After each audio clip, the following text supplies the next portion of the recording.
or just any time when I'm just not feeling the best, feeling a little depressed or whatever, just generally pick up the guitar, sing and play it away.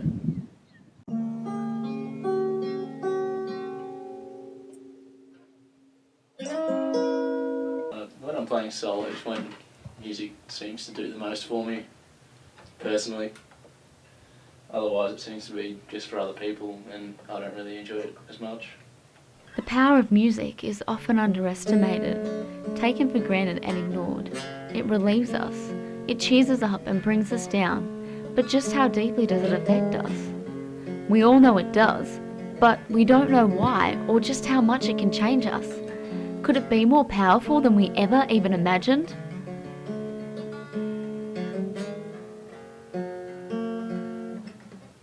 Sometimes I feel like I don't have a partner. He sort of makes out like he's the ultimate gentleman sort of thing and treats a girl like really well. So I think any girl would want to be treated well. When I put Justin Bieber on, I am extremely happy, and I often listen to it when I'm sitting in my room, just like, you know, when you're sitting there looking at your computer screen trying to do an assignment or something and just like, oh, it's so boring. Put Justin Bieber on, it's sort of like, I don't know, I focus more. It's just that like playing in the background, sort of like motivating music. We shouldn't underestimate the power of music because it reaches the limbic system, which is the emotional system of the brain.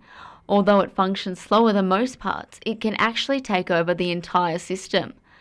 Think about how many people lose their minds when they fall head over heels for someone. It's all due to the power of the emotion, and music has that same effect. Well, recently, breaking up with my boyfriend this year has been a little bit hard, and like being away from my family at uni and stuff, and having that music there to just sort of take your mind off things. Kerry Davies is a professional music therapist and actually uses music as a form of psychiatric treatment. Kerry uses music to treat children, adults and a variety of mental illnesses, even working with convicted criminals. I think music is much more powerful than any drug. I think music is one of the most powerful things we have. But don't tell governments that, they'll want to exploit it. But we have been saying we don't even know what we have. We don't even know how powerful it is.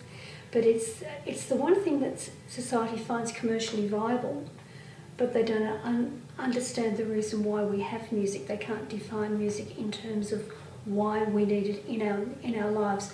Well, in high school during the HSC we had this really intelligent bloke supposedly come in and speak to us and give us a lecture, and he gave us a brief rundown of study techniques, and he included music, and I quite like music, and he mentioned Baroque music, and apparently it's supposed to help you study, supposed to help you concentrate more, so I thought, okay, I'll give it a go, and ever since then I've been listening to 2 songs of Baroque music on repeat.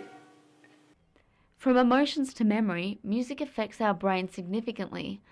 But how does it do this? It's subconscious. It's manipulative, it's most certainly manipulative. Emotive, makes you very emotional. The melody carries the emotional marker, so it's the rise and the fall of the melody and the way that the melody is supported with whatever other instrumentation and harmony that's going on in the music that actually creates the narrative of the music with the melody, and that creates the emotional responses. This sounds so cliche and so stereotypical, but I'm going to say it anyway.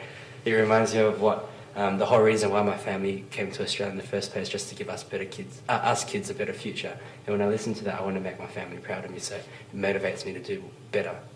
Music can also be detrimental to our well-being, with death metal and punk rock culture expressing themes of violence and addiction. Music can also change us for the worst. It reinforces their mood, particularly if they are depressed.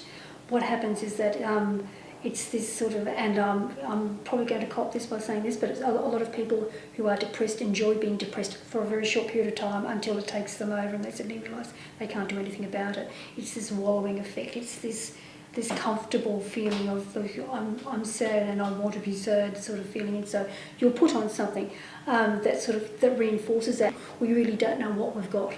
We really don't understand, but you have to be careful about that.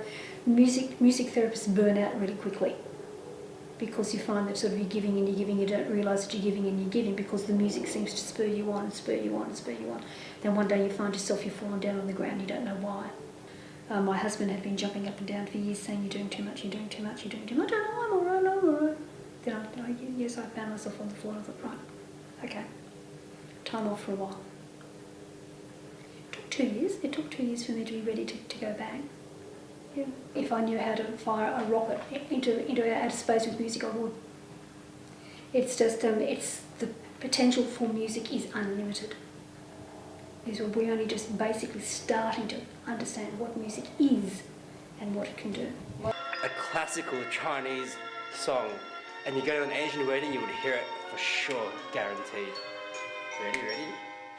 你问我爱你有多深，我爱你有情分，我的情意，我的爱连着年代，连我的心。